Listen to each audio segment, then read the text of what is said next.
the very thing that caused the delay was the trait in me that made the delay necessary.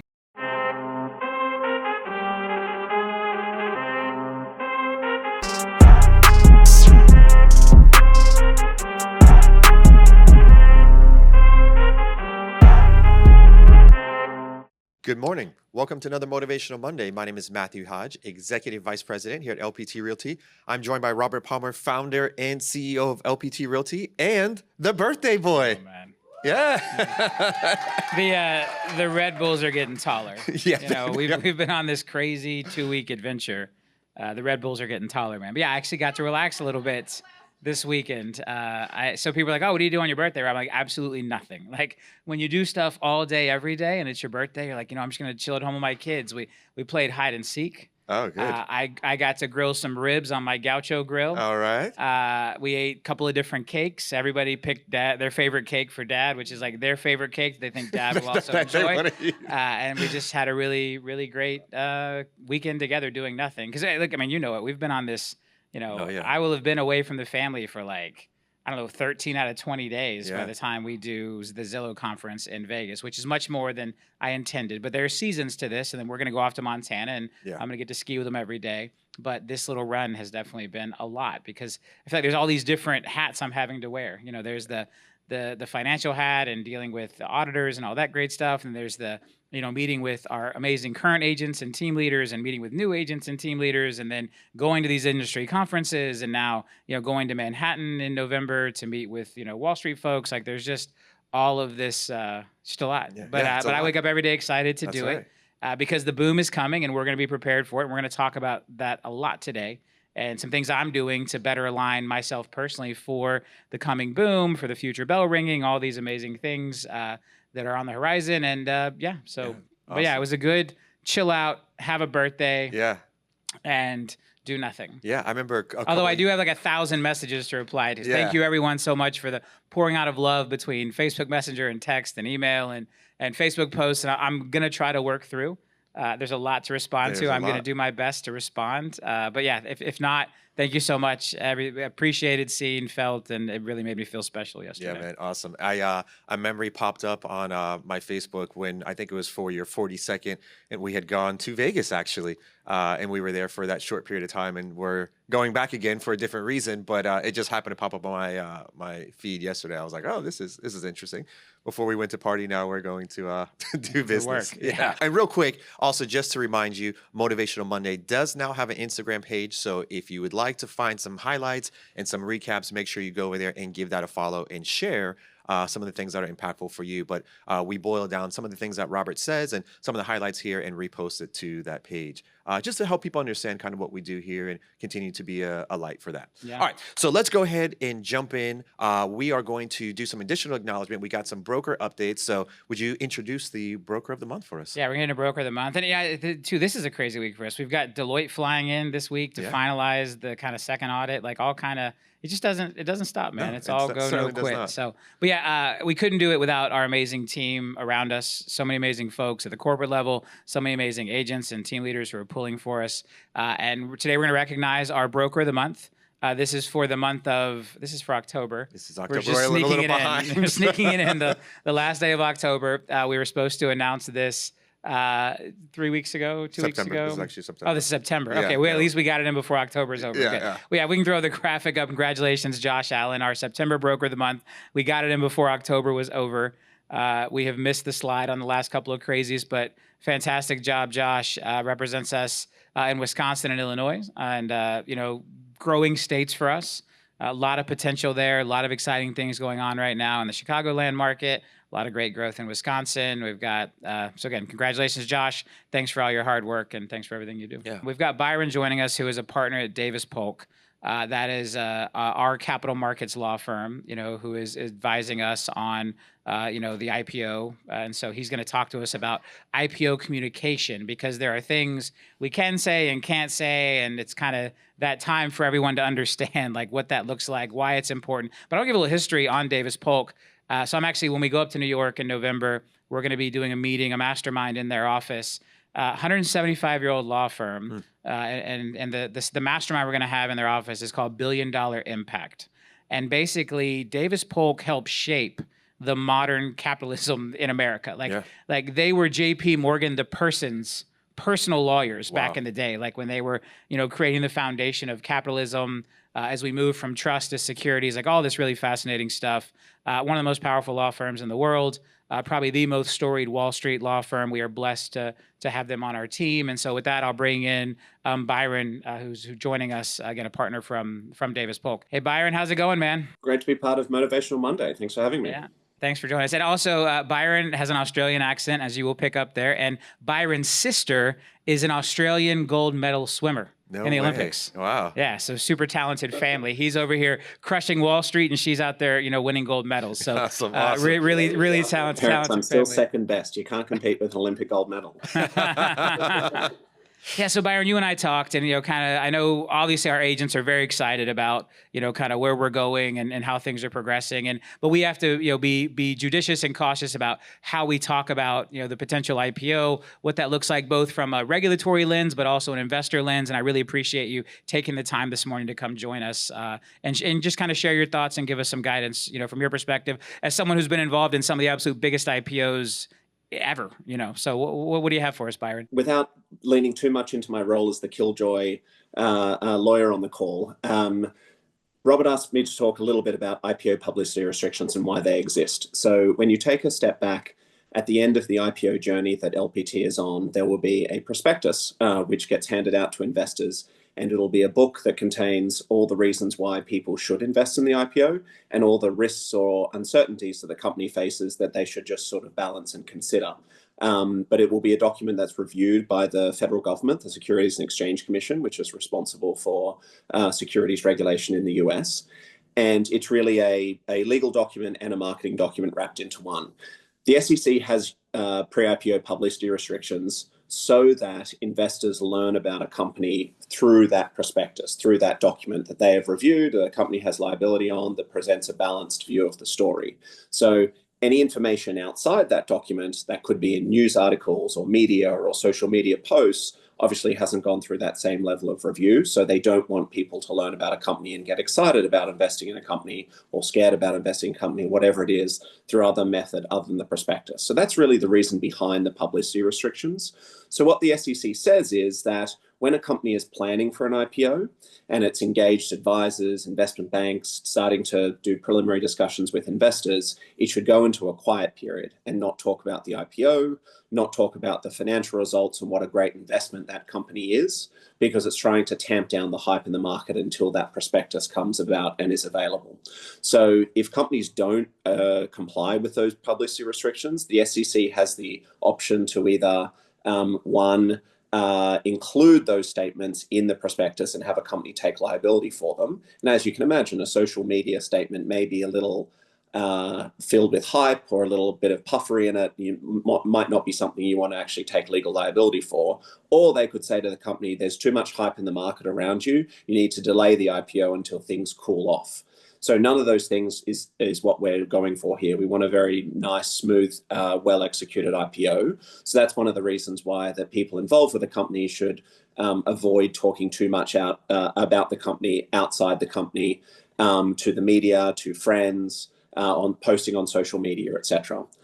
The second reason is less a legal reason than a strategy reason. As Robert sort of mentioned, it's a pretty complicated dance between the auditors, the investment banks, the lawyers, the investors, etc., to make sure the right story is told to the market and the right timing of that story is told to the market. There's a cadence to it for investors to learn the high level information and then learn a little bit more about the detailed financials as they progress through the process. So any information that is shared outside the firm that interrupts that flow could just muddy the waters, could confuse people and not be in line with the story that you're trying to get out. So those are the two reasons why it's probably a good idea just to sort of tamp down and not talk publicly about the IPO at this stage. Yeah, it's interesting too, because we can't go out and say like, okay, we're officially entering this quiet period, because that in itself would then be making a statement as to where we are in the process. And so it is this like dance of like, hey, we just need to be all be diligent and recognize that the communication will be handled corporately, will be handled under the guidance of our amazing amazing legal counsel at Davis Polk and our other advisors.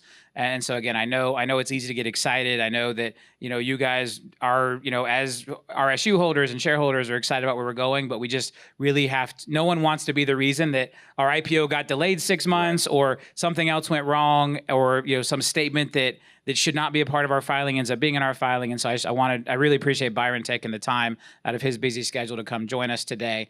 I don't think when he's engaged as like legal counsel to say, well, hey man, I'm gonna need you to come on and like address thousands of real estate agents about IPO communications. Like, I don't know if that was in our original engagement letter or not, but really appreciate you being willing. And so again, guys, there's, the other piece of this is early on, there may have been some things we shared, numbers or things that we shared, and now we have to be more cautious about that because again, if we get into that window where we share a number that maybe isn't going to be a part of our S1 or wasn't going to be a part of our S1, so just know that if there are things we are quiet about, or as we get quieter in the future, I have to be even careful how I phrase all this. Just know that we have the absolute best counsel out there. We are making the right decisions. We are going to get the timing right for the best possible outcomes, and as we make this decision. And again, we have amazing counsel like Byron. Byron, any last words? And again, thank you so much for your time, man, for joining us here this morning. It's so interesting because, when we started this journey with LPT and, thinking about, hey, we're going to go out there, we're going to solve these problems, we're going to be this conduit that helps people really own the businesses that they want. We're going to educate them. We're going to motivate them. We're going to give them the tools that they need to really operate their version of success, right?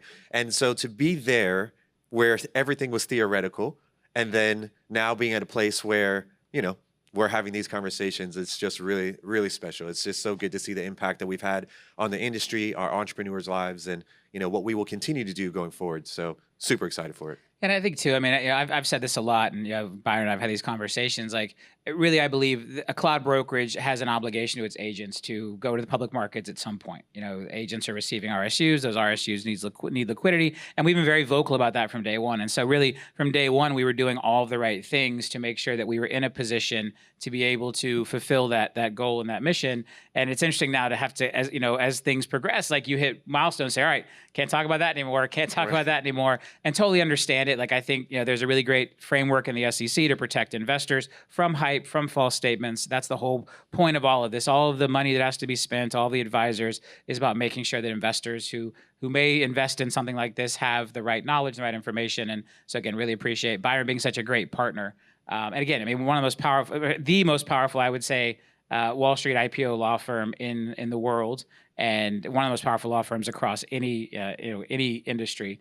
And I really, really have enjoyed spending time with them. Byron's an amazing individual. There's another partner named Roshni, who we work with as well, and they just have really been amazing in guiding me through this. There's decisions and things I have to understand. Like, my life changes. Like, becoming the CEO of a publicly traded company is different. There's restrictions and there's things, and as a public company CEO, all of your communications are now basically regulated. And so it's been a really interesting process to learn and go through that with them. Yeah, awesome. Well, we're going to go through how you're preparing for that, not only just for this event, but then the market to change. And you've been talking about this, and you've coined Boomsday prepping, and we all are doing our own version of that. Like, in an individual business, you may be doing the work that you're not necessarily getting back something today, so in preparation for this momentum change in the market. From your chair, it's going to look a little bit different. So what does that look like from your chair as you Boomsday prep for what is to come? Yeah, so I thought a lot about this, and I talked about it on stage at FallCon 2 weeks ago, and when I really kind of get into it today, I really believe in leading by example. I'm going to roll my sleeves up. I'm going to get in there. I'm going to do what it takes. I'm not, over here leading from an ivory tower somewhere. And so I'm asking you to do things to prepare for this boom that is coming. And there's things I'm doing as well. And so I guess I want to share those. I want to show people. I want to be that example to say, hey, these are the things that I'm doing in my business. That impacts everyone, or things I'm doing in my other businesses that help prepare for where we're going. Because this is, next year is going to be a big year. And I think the boom is coming. And we've talked about how important speed is in that moment, and having some clarity, having some simplification, and being prepared and ready for that. And so I'm going to share the things that I'm doing. Look, and the other thing I'm going to talk about, and we're going to really close on this, is this idea of like being brave enough to dream big enough. I shared the story from stage about how I wasn't brave enough to launch Listing Power Tools as a brokerage from day one. Yep. And it's interesting, Sam got on stage and basically said, hey, maybe that was because you weren't ready yet. And really, as I think about that, I think that is so true. I think that God knew I wasn't ready to lead this company 10 years ago, 8 years ago. I was ready to lead it in 2022 when things worked out the way they did, because I didn't have the courage and the conviction to make some of the hard decisions that it takes back then. Yep. I think I was too worried about maybe ego and public perception 10 years ago. And so some of those decisions that are necessary, some of the things that have to happen, I maybe wouldn't have been strong enough to do. And I definitely was not in a position back then to put everyone else first. And that's really a big part of, for me, the joy here is watching all the entrepreneurs on the LPT platform win, and this ability to kind of put myself second. And I'd achieved a lot of success. You know, my net worth was over $100 million, whatever, back in 2015, 2016, like a lot of accomplishments, but nothing compared to kind of where we sit today. Right. And I had to do more so that I could put other people first, and so that I could build a dream and a vision big enough that everyone else's big dreams and visions could sit inside of it. And so as much as I kind of had been down on myself about if you had the courage and the vision sooner, would it have been the right thing? Yeah. And the more I've kind of reflected on that, I realized it would have been the right thing. Like I was led to do this at the right time in my life. But again, I think that while the end result worked out, I don't think it's a reason. And I think that ultimately being able to overcome that fear and that unwillingness to dream big, that was the maturity I missed. So it's like the very thing that caused the delay was the trait in me that made the delay necessary, if that makes sense, right? Like, had I been bold enough to dream big, then that would have meant everything else was already in line for me. Right. I would have already grown enough and matured enough and had the right vision. But because I didn't, I wasn't able to dream big enough. And so it ended up becoming this like self-fulfilling thing. I think it's really fascinating. I've obviously spent a lot of time on that over the last couple of weeks and really thinking about it. And because I want to share it with you all, like I really view a big part of my mission, my job, my responsibility up here is to share the things that I went through, the things I am going through, because they can help shape your entrepreneurial journey, because the journey is all the same. You know, we've all seen that saying, like, don't compare your day one to someone else's day's 1,000. Well, I want to go back and tell you what my day one looked like, tell you what my day 100 looked like, so that wherever you are on that journey, you can kind of see like, all right, this is where it looked like across the path. Because I think too many leaders are unwilling to share that. Too many leaders are unwilling to kind of go, we try to act like, oh, everything was just always perfect. I won the whole way up. And that's not at all how it went. So with that, I'm going to get into and share, I think there's like 6 things that are on my radar as I kind of sit down and think about, all right, what am I doing to make sure that we are prepared for the boom, that I am prepared for 2026, and that I am putting LPT in the best possible position to win and all of our agents to win as we go through that. So the first one is realigning leadership. You know, as we grow this business, we have to add people, right? Like there's different groups of folks. There's folks in with for a long time. There's folks that have had to come in and join us. And it's tough. It's tough to build a high-performing team and to get a leadership team to really come together and gel. And now is the time that we have to get that right, because we can't be getting it right next year. We can't be trying to understand it. And so I own this. I admit this. Like I can be tough to work for. I mean, I do care so much about the product, the result, our agents, and winning and achieving everything that we set out to achieve, that can be hard. I think there's a vision that a CEO should maybe go sit in an ivory tower somewhere and not get their hands dirty and not be in spreadsheets and not be writing code and not be, writing emails to agents, and that's not who I am. And so, as we grow this and as we come across maybe people who have experience at other companies where I don't meet that vision of what a CEO should be because I am unorthodox, or the pressure and expectations that I put on folks aren't their individual definition of success, that creates this lack of alignment. And so, but it's hard to make changes to your leadership team because it gets put under a spotlight, it gets put under a microscope. Like, this is one of the things that takes courage, that takes the bravery, that takes the big dream, because you're going to get judged and you're going to have public opinions and all these things. And so I guess what I'm sharing is that we are going through this process right now to make sure that everybody's in the right seat on the bus. And if there are some folks who maybe shouldn't be on the bus, that we're going to part ways as friends and we're going to separate amicably, because we need to put this company in the best possible position to support you all during the boom and to support the big vision that we have for all the amazing things that we're going to accomplish next year. And so this is one of those things that I think 10-year ago me would have been afraid to do. That's right. 10-year-old me would have maybe let someone who was toxic stick around for too long, or let someone who didn't have alignment stick around for too long because they had the big resume or whatever that looked like. And so I'm going to be brave enough and bold enough this time around as we prepare for the boom, as I do the things that I'm asking you to do in your businesses. And that's the first one. And so if you see changes happening in the near future around our leadership team and that alignment, just know that it comes from a place of love. It comes from a place of respect. Anyone we do part ways with, we're going to part ways in a professional manner with a, great separation and everything else. But we have to make sure that we have the absolute best high-performing team in place, because we cannot go into what we are going to do next year if everyone is not on the same page and rowing in the same direction. And you've been rolling with me for longer than most people, Hodge, and you've been a member of this executive team from day one. You probably feel some of this more than anybody. Yeah. I mean, I guess your perspective and. Well, I mean, I think, so you say you're hard to work for. I don't necessarily feel that. I think that when you have a shared vision and alignment, then it doesn't feel like that. It feels like, hey, we're out there, we are focused on what we're doing. And then when people aren't as focused or they don't align with that, then it kind of repels. And so I've seen that with inside the organization and years, just you as a person in general. So I don't necessarily see it like that, but it is, we started off as a small group and we've added more talent, and we're going to continue to add more talent so that we can support the vision that you have, which is pushing the industry forward, helping agents grow, and realize their version of success. So I'm excited for the changes. I will continue to do my part and roam from my chair, but I think it's absolutely necessary. So that's the first one. So if you are, whether you're a team leader, whether you're a solo agent, you still have a team that supports you, whether that's your vendors, which we're going to get into here in a little bit, or your team members. And I guess I really want to challenge you that when we find ourselves in a bust, I talk a lot about during the bust, we should be preparing for the boom.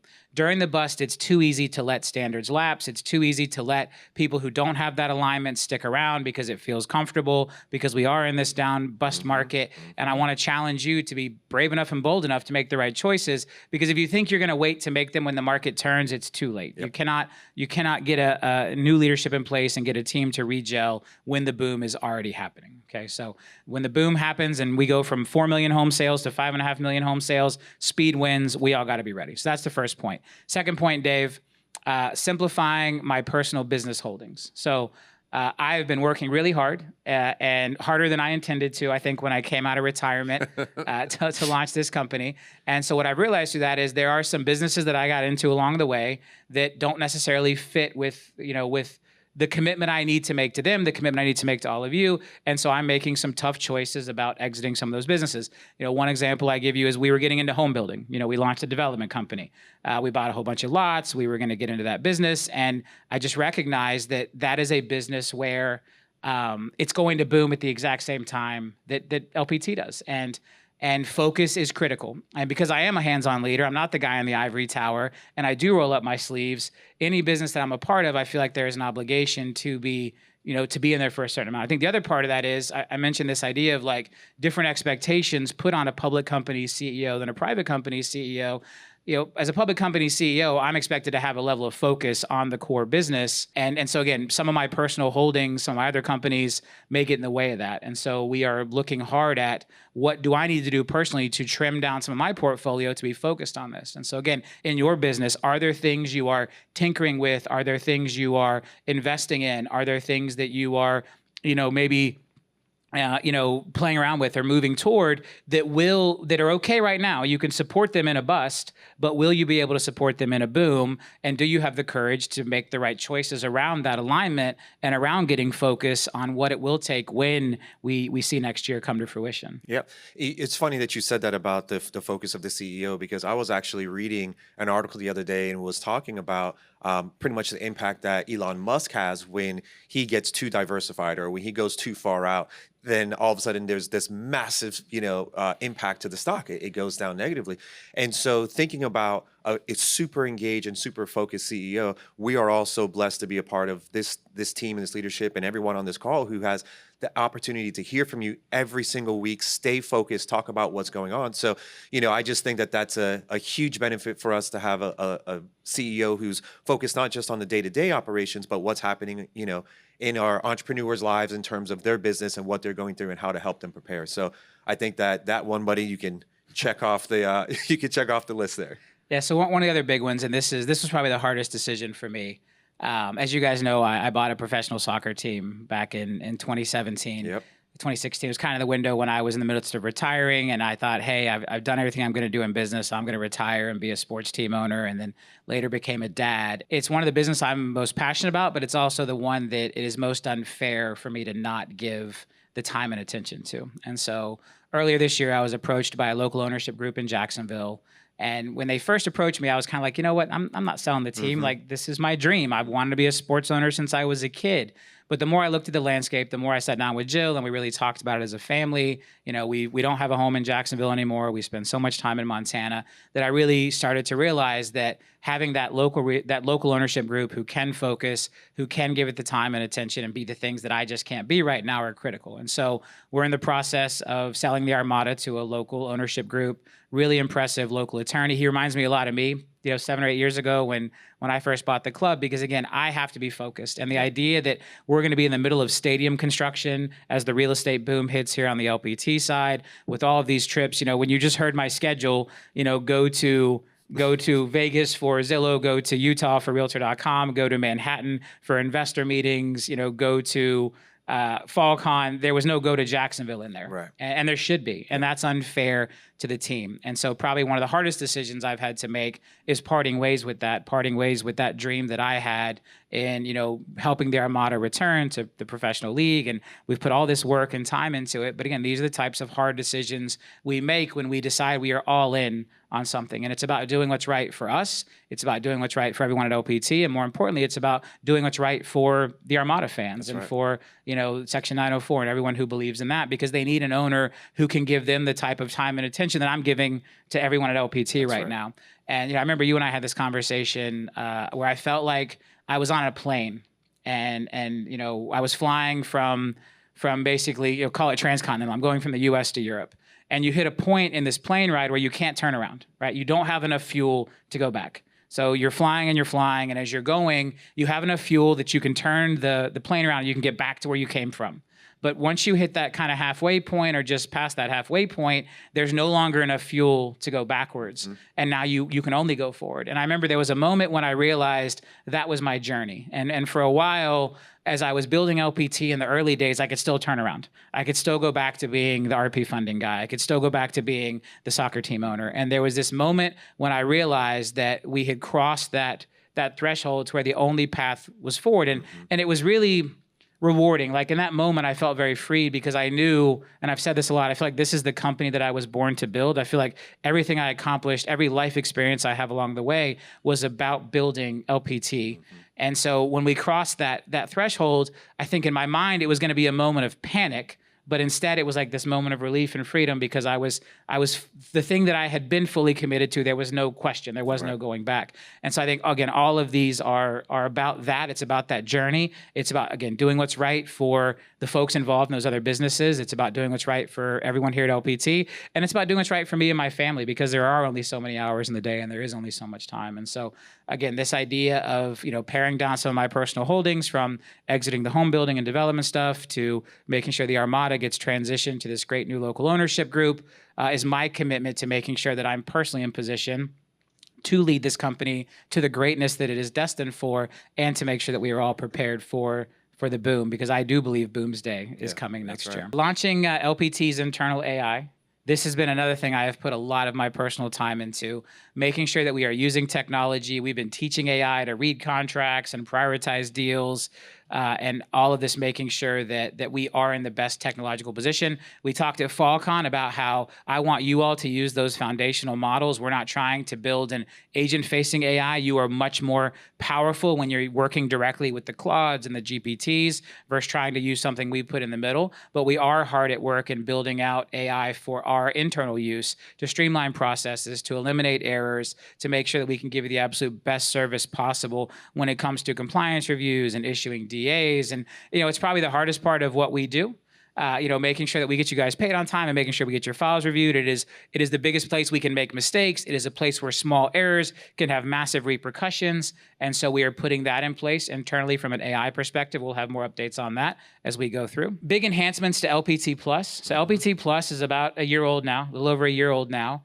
And I think we've done well with it, but I think there is a ton more potential there. That's right. It is something that I'm passionate about. I believe it is something that prepares our agents for the boom, our ability to put the right technology in their hands, the weekly training calls and everything else. And again, as we've kind of realigned leadership and made decisions around, what does that look like? This is a place that I'm going to personally get more involved in kind of reshaping and redesigning this. I feel like we have a 3 or 4 month window here to take the learnings of what did we do really well over the last 12 months? What did we not do so well the last 12 months? What are new emerging technologies?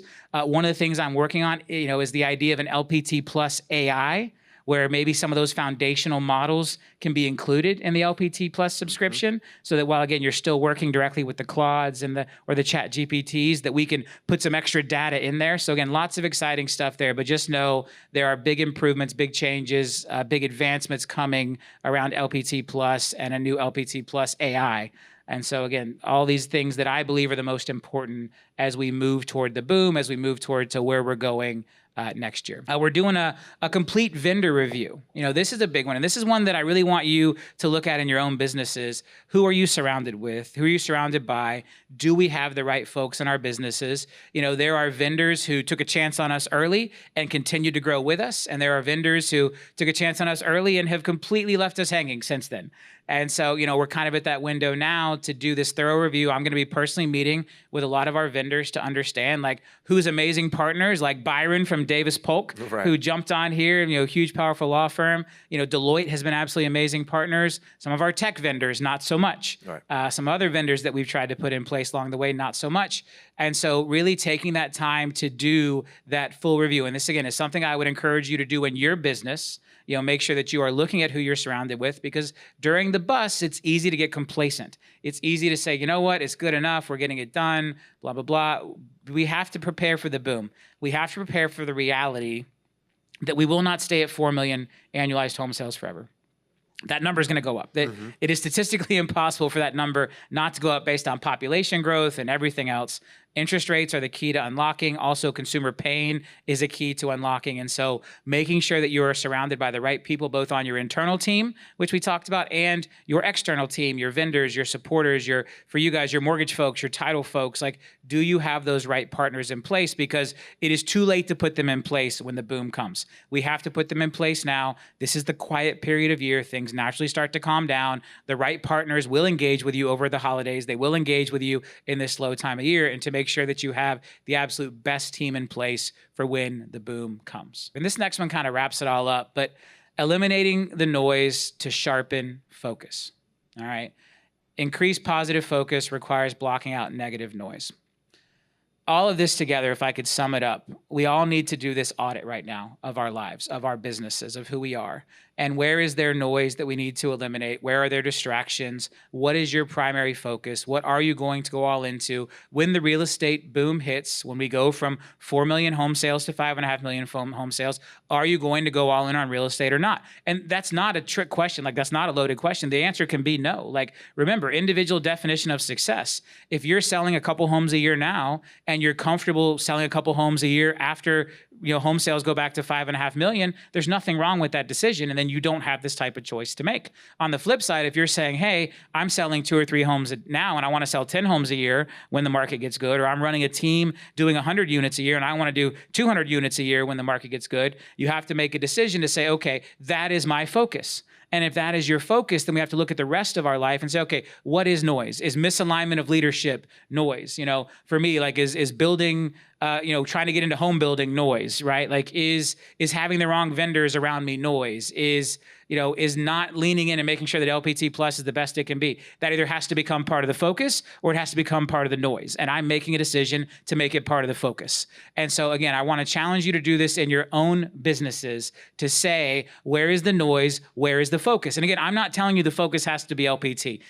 Our commitment to individual definition of success means you will never hear that come out of my mouth. You may decide that LPT is part of the noise, and that's okay. And you may make a decision that your individual definition of success maybe aligns more with other businesses that you're involved in. And we're still here to support you and be a part of that with you. But you have to make this decision as we are going to transition from bust to boom. Bust is 4 million home sales. Boom is it's gonna feel like boom at 5.5 million home sales, which is really just average by historic standards. But going going from 4 to 5.5 is a boom. It will be the most violent increase we've seen, 30+% increase. Like, that does not happen. Even the pandemic did not create as big of a boom because we were already starting at the 5.5 million. And so going up to 6, 7, 6, 8 was not as big of a percentage jump. And so we have to make that decision. What is our focus? What is the noise? How do we make decisions around, this is what I will focus on, this is what is noise? Will the noise need to be eliminated? Can the noise be embraced? Can I tolerate a certain amount of noise? But we have to think this way because we only have so much focus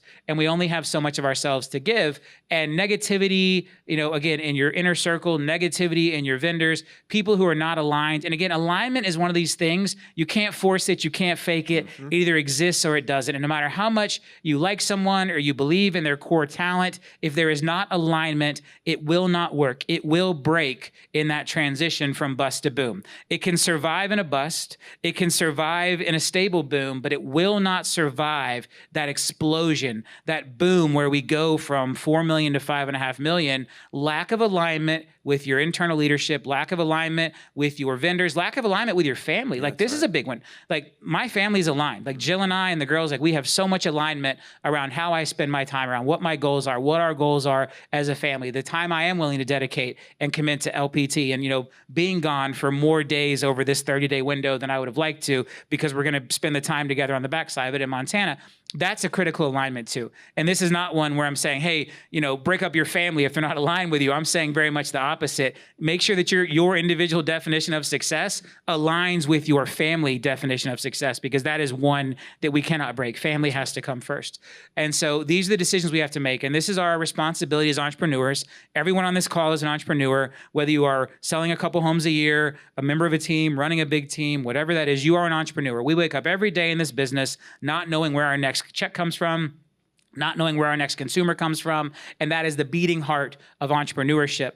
And so as entrepreneurs, we have responsibilities in these moments of bust, when we will collect bad habits, when we will collect underperforming vendors, when we will collect underperforming team members, when we will collect folks who do not align with our vision because we're just willing to try anything, right? Things are bad. We got to survive. We want to try it all. We have got to dust things off. We have got to eliminate that noise. We've got to get refocused before the boom hits. And I believe that runway is ending rapidly. I believe next year is the timing of it. I didn't get this full-throated about it in the past. Like, I didn't call it in 23. I didn't call it in 24. I said we may get it in 25, but I was telling folks early on, I thought we'd be less than 4.2 million home sales in 25. We're going to land there right at 4 million again. I am now calling it for next year, and I want us all to be ready, and I'm getting ready, and I encourage you to get ready as well, because we are going to win together. We built this company to give you an unfair advantage. We built this company to give you the speed and the knowledge and the resources that you need to take advantage of this massive shift that we're going to experience. And look, and it's going to get darkest before dawn. We're going to see a slowdown before the boom hits. We're going to see days on market increase. We're going to see more of a shift toward buyers and away from sellers. These things have to happen because we have to get some equilibrium. You can't have a boom without excess inventory, right? Nothing will restrain a boom than lack of inventory. We need exactly what is happening right now to happen for this boom to be able to come to fruition. And I'm calling it for next year, and I'm all in, and I'm leaning into it for next year. And I'm asking you all to come along with me. All right. Fantastic, brother. Yes. All right. So the next time we'll get together on Motivational Monday, we will be in the pretty much last 2 months of the year. So we're first month down of Q4. What should we be thinking about going into this last week and preparing for the final? I know you just said all of that for 2025, yeah, but there's your list. Let's get down to the last week of the month. Yeah, look, you may not have 6 things like I did. You may have 1 or 2, but I would encourage you to make that list. I want you to take the time today to ask that hard question.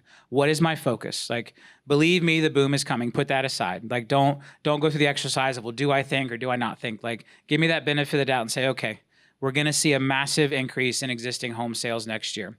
Do I want to focus on that? Does that align with my individual definition of success? If the answer is yes, the next question is, what changes do I need to make in my life, in my business, in my partnerships, in my vendors, in order to be prepared for taking advantage of that boom with the most speed possible? And so that's everybody's homework for this week. We're going to keep doing the other things, keep getting out there, knocking on doors, spreading your collateral, your 9 home buyer 9 critical questions, your yeah. 7 home buyer strategies, your home buyer workbooks. Continue to take those online interactions and turn them into Zooms or turn them into in-person meetings, like all the stuff we talk about. But this week, we're going to add that extra layer. I want you to take some time to self-reflect. And if you were at FallCon, think about all the information we shared there. Think about the stories I shared on last Motivation Monday, this Motivation Monday, and be reflective and think about, what am I going to focus on going into next year, which will be one of the greatest real estate booms from a transaction count in history? And what am I going to focus on, and what's the noise I need to eliminate? And that's what I want you to focus on. And we'll see you back here next week on Motivation Monday live from Vegas.